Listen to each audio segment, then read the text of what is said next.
I want you to do something right now. Not later, not on the drive home, right now while you're listening. Take a rough guess at how many monthly payments you have. And not your mortgage, not utilities, not groceries, payments on stuff you bought, stuff you financed, stuff you're still paying for. Car, credit cards, personal loan, buy now, pay later, the furniture you put on the card, the thing from the TV ad that seemed reasonable at the time, the medical bill on a payment plan, because what else were you going to do? Got a number? Double it. Because in 20 years of sitting across from people who make good money and still feel like they're drowning, people who are smart, responsible, working hard, and somehow coming up short every single month, I have never once met a person who accurately estimated how many payments they were carrying. Not once. They always guess low. Hey, I'm Ben Matthews, bankruptcy attorney, husband, dad, grandfather, and the guy who has watched the monthly payment trap swallow more good people than almost anything else I've seen in 2 decades of this work. This is Debt Sucks. And today I want to ask you something that might genuinely change the way you see your financial life. Is your life just a series of monthly payments?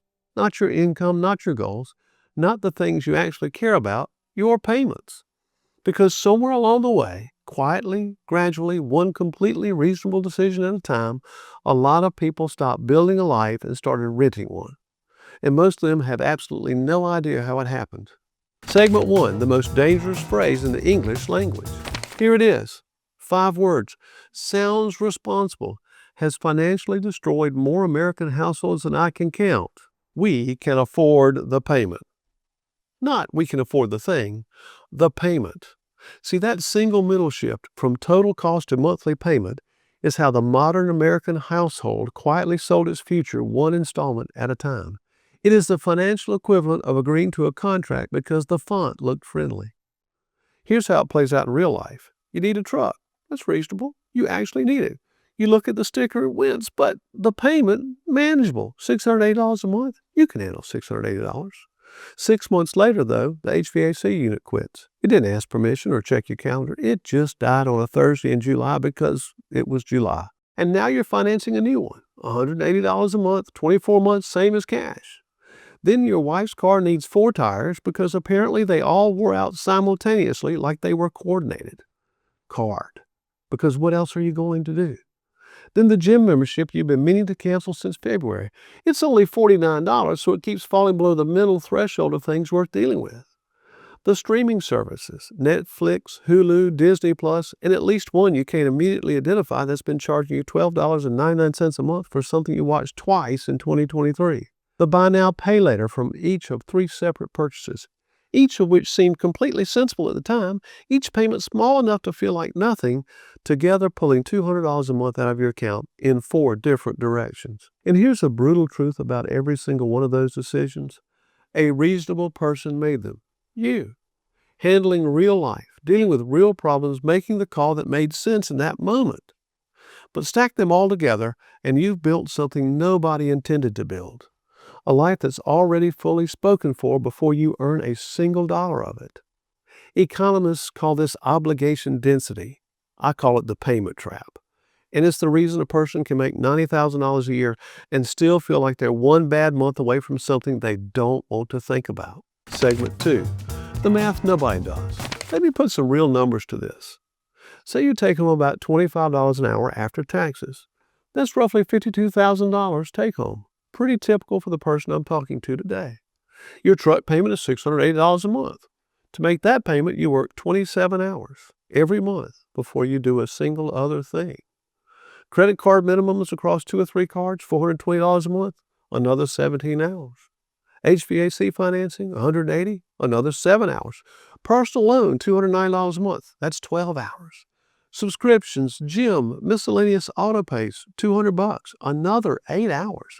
That's 71 hours a month before the mortgage, before groceries, before gas, before the electric bill, before your kids need anything. Almost 2 full work weeks every month already owned by somebody else. And here's the question I want you to sit with. When's the last time you chose to work those 71 hours? Or did the payments choose for you? See, that's the difference between building a life and renting one. And most people, good, smart, hardworking people, have never stopped long enough to see it that clearly. Segment 3, meet Kevin. Kevin is 44, sells industrial equipment. Good at it, makes around 95 grand a year, sometimes more with commissions. Nice house, 2 kids, both in sports, 1 on a travel team. And if you have a kid on a travel team, you already know that travel team is its own budget category, its own entire financial relationship. Kevin came to see me because a credit card company had filed a lawsuit against it. Kevin, who makes $95,000 a year, owns his home, has never missed a mortgage payment in his life, looked genuinely confused. Like the papers had arrived at the wrong address and there had been some kind of administrative error. So he sat down and built the real picture. Every payment, every balance, every automatic withdrawal. Kevin had $4,680 a month in fixed payment obligations. Not mortgage, not utilities, not groceries, just payments on things he bought or financed across 6 years. His take-home, including average commission, was about $5,400 a month. He had $720 left for everything else.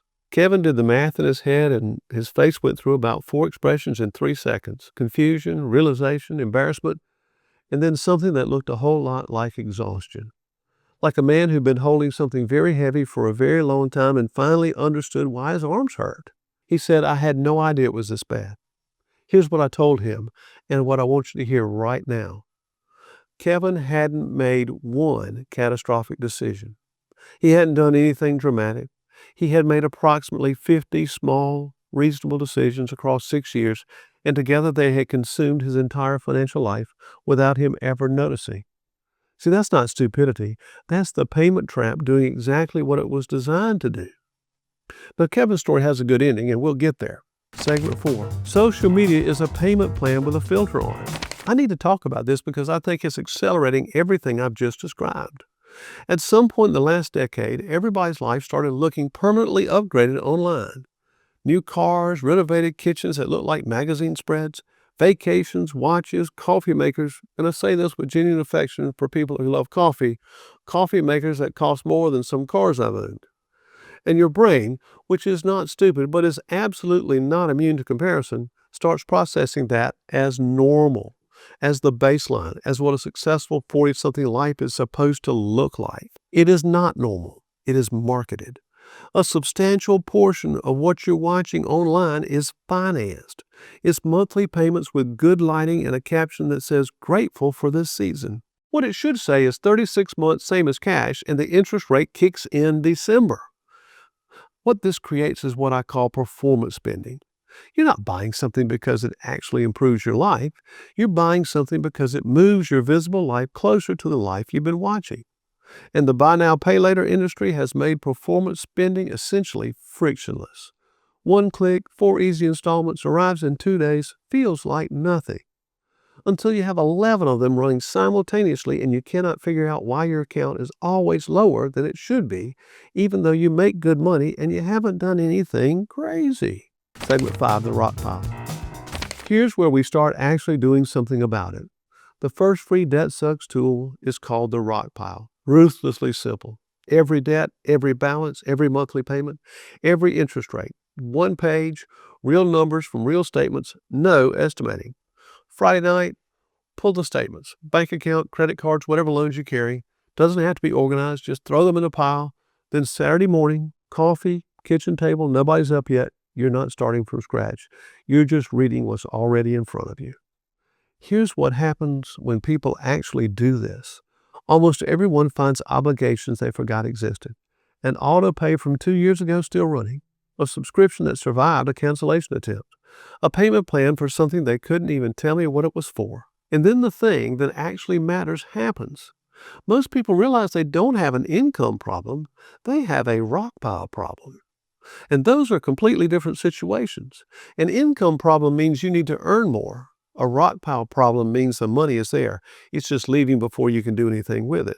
Kevin, when we built his rock pile, had 4 debts close to payoff. 6 months, 9 months, 11 months, 14 months out. We reorganized the attack. When we eliminated 1 payment, we threw that freed money directly at the next target, and within 10 months, Kevin had killed $960 a month in obligations. Not a raise, not a second job, just $960 a month that stopped leaving. Kevin texted me when he made that last payment. I won't repeat exactly what he said, but the word finally was in there several times. Segment 6, the shit happens fun. Before any strategy, before any payoff plan, before anything else, you need a shit happens fund. $1,000 separate account, boring, sitting still, doing nothing, waiting. Because without it, every unexpected expense becomes a new payment. The tire, card. The appliance, financing. The dog's mystery illness that costs $600 on a random Wednesday, payment plan. Life becomes one long emergency subscription service where every crisis adds another monthly line and the whole orchestra keeps getting louder and you can't figure out why you're always exhausted. $1,000 in a separate account that you refuse to touch for anything that isn't a genuine emergency transforms the emotional experience of being alive. The tire blows and it's $280 of annoying, not $280 of catastrophic. Something breaks and you fix it without creating a new payment that follows you for the next 18 months. That's not wealth. That's just breathing room. But breathing room is where everything else starts.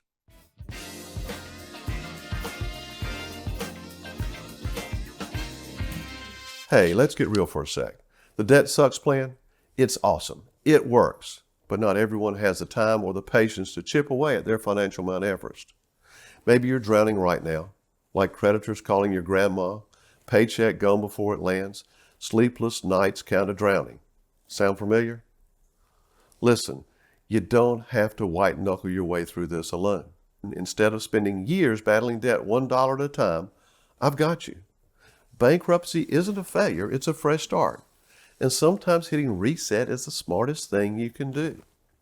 At my law firm here in South Carolina, we take the time to listen to your story and help you figure out if bankruptcy is the right choice for you.